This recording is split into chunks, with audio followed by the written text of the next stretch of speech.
en la cena de este evento tuve una charla de eso, y es cuáles van a ser los conocimientos fundamentales. Porque lo que hacen estas tecnologías es que ahora pues, se pueden hacer preguntas tan profundas y tan pacientes como sea posible. Y en los 60 Benjamin Bloom, con el problema del doble sigma, entendió clarísimo que hay dos definiciones estándar de calidad en la educación cuando al estudiante se le da tutoría personalizada y se le dan todas las oportunidades que necesite para aprender algo hasta que lo aprenda. Mastery Learning. Y eso lo sabemos hace como medio siglo. Pues sí, o más de medio siglo. Hace más de medio siglo sabemos que eso es verdad. Lo que pasa es que no lo podemos implementar porque la tutoría personalizada no escala uno a uno. Se necesitaría un mentor para cada estudiante y pues eso no escala. Escala solamente cuando hay mucho dinero y eso pues genera las brechas que genera. Ahora de repente se puede implementar. Pero entonces, ¿qué se necesita como ser humano? Porque los seres humanos vamos a seguir existiendo. La inteligencia artificial no tiene voluntad, no tiene agencia, no tiene emociones, no quiere hacer nada. La inteligencia artificial es la bala mágica perfecta para las personas que tienen un alto control de sus vidas y una alta agencia para querer hacer cosas. Y entonces, ¿qué se necesita? ¿Qué necesita un ser humano para sacarle provecho a eso? Entonces uno arranca desde cero. Pues al final del día la expresión de la cultura es el lenguaje. Y es tan impresionante que lo que emergió en inteligencia artificial generativa fue entrenar estadísticamente un modelo a través de todo el cuerpo del lenguaje de la humanidad. Y a partir de eso emerge razón. Entonces el lenguaje es la esencia de la razón y de ahí sale la inteligencia, por lo menos la inteligencia que interactúa con nuestro cerebro hecho de neuronas. Increíble. Entonces necesitan aprender a leer y escribir. Y necesitan aprender a leer y escribir con gusto. Entonces esos fundamentos siguen existiendo. Y existe un lenguaje para explicar las cosas exactas, y eso es las matemáticas. Entonces necesitamos matemáticas. Y a partir de ahí, pero entonces nos pusimos a pensar, eso simplemente es volver a construir la escuela desde principios. Y probablemente vamos a llegar a un lugar muy parecido. Pero sí hay algo nuevo, y lo algo nuevo es que ahora tenemos una herramienta mágica que habla en lenguaje humano y que habla. Esto de que los estemos usando a punta de chats, eso es un sistema transicional en la interfaz de interacción. La inmensa mayoría de la interacción con AI muy probablemente va a ser basada en voz y basada en una conversación con una ventana de contexto que no acaba. Y entonces, ¿eso cómo cambia nuestras estructuras? Yo creo que la democratización va a ocurrir por defecto, porque todos tenemos un supercomputador en el bolsillo con una conexión a internet extremadamente veloz, y cada vez los modelos son más chiquitos, más eficientes y requieren menos memoria y menos procesador. Entonces los modelos, ya sabemos, sobre todo después de lo que pasó la semana pasada con el modelo chino, con DeepSeek R1, ya sabemos que incluso los modelos que hoy en día percibimos más avanzados, en 2 años van a correr facilito en el chip local de un teléfono, sin ir a internet. O sea, vamos a poder hablarle a un pedazo de ladrillo, como si fuera un ser humano, lo cual es muy impresionante y va a ser verdad para todo el planeta. Entonces, lo interesante es los fenómenos emergentes. Pero esos fenómenos emergentes son muy difíciles de predecir, porque estamos como en el borde del horizonte de sucesos, vayan a saber qué va a pasar después. Yo creo que en general va a ser una era dorada para la humanidad, porque esa democratización es inevitable porque logramos democratizar teléfonos. Y la inteligencia artificial es la tecnología más rápida de democratización de la historia humana. Esto ha penetrado más seres humanos en volumen y en escala que la electricidad, que el teléfono, que la televisión. Entonces, no me preocupa tanto eso. Me preocupa qué hacemos los que no nacemos con eso. Como que la generación que va a crecer educada por AI, mientras tengamos un buen mecanismo de control en cuanto a darles agencia y perspectiva del control de sus vidas, va a ser la mejor generación de la humanidad. Pero esta generación perdida que está atrapada en la otra inteligencia artificial, la inteligencia artificial desalineada de los humanos que captura nuestro foco y que nos impide leer, que son los algoritmos del scroll, eso es un problema de salud pública al que no le tengo solución. La generación de cristal que dicen. Nuestra generación, ¿no? Yo también en ocasiones me empiezo como... Yo hago scroll hasta que ya no siento la sangre en las rodillas. Y estoy seguro que mucha gente es parecido. Y es problemático.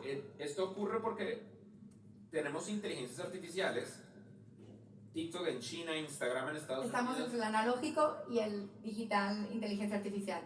Sí, esta es la primera inteligencia artificial que capturó nuestra atención desalineada de los intereses humanos. Y pues... Pobres, nosotros. Todos. No, pues a ver, somos humanos, tenemos agencia. La gente deja de fumar. Si la gente es capaz de dejar de fumar, es capaz de dejar esto. Sí. Voy a cambiar un poquitito de tema, y porque también otro reto que se enfrentan las instituciones de educación superior es el tema de la retención de estudiantes, ¿no? Cada vez también con todo el acceso a educación y capacitación que hay, que está democratizando el acceso, Sí. pero la verdad también está siendo un reto en general, pues la retención de estos estudiantes. ¿Cómo desde Platzi, que es otro modelo y otro diferente, cómo la ves?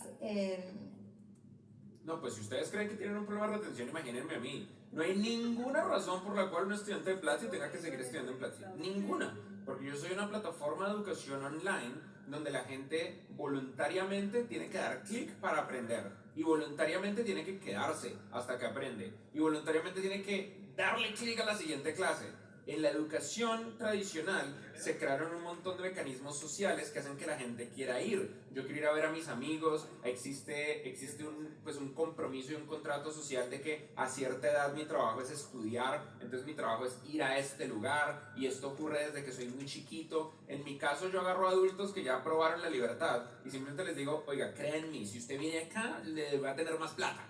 Pero crea en mí, porque además la educación es una inversión también paradójica, porque la educación garantiza su retorno, es la única inversión en la existencia de la humanidad que garantiza su retorno, pero el retorno se demora, porque es una de esas curvas que está y en ocasiones es completamente posible estudiar lo incorrecto y ganar nada.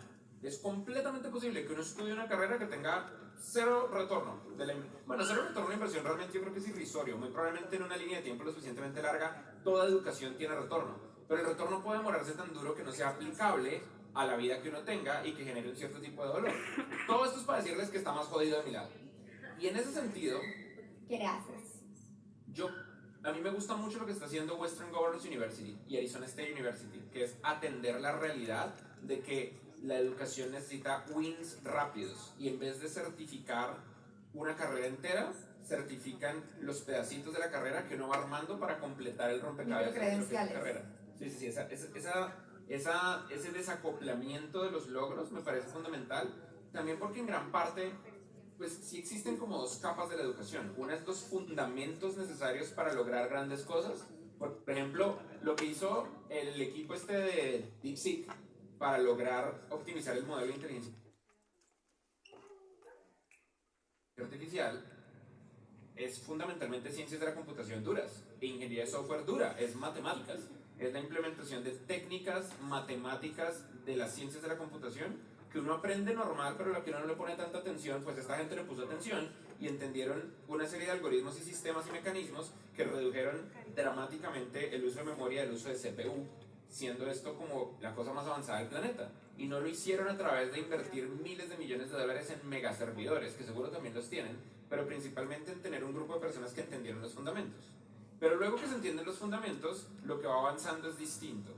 En mi industria, que es la industria de tecnología, hace 10 años lo que la gente más necesitaba era desarrollar aplicaciones web. Entonces las tecnologías de las aplicaciones web eran los más populares. Hoy en día